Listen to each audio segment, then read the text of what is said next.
kids, when I first started singing, they always want to hear me sing Streets of London. Then as the days go by, they said, Banana Boat. I said, oh, Banana Boat. No, have you ever had, and you hear the latest song on the radio, you say, yes, yes, yes, love me, love me, love me. Or the one, the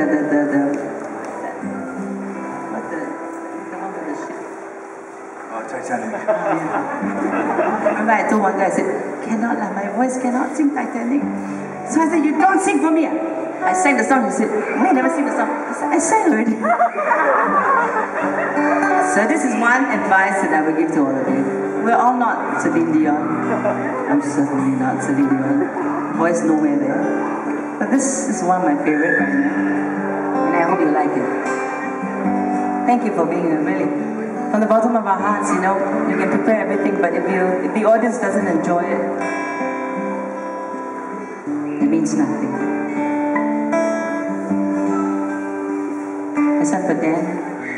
When I am down and oh my soul is so weary, when trouble comes and my heart burns, then I am still and wait here in the sun.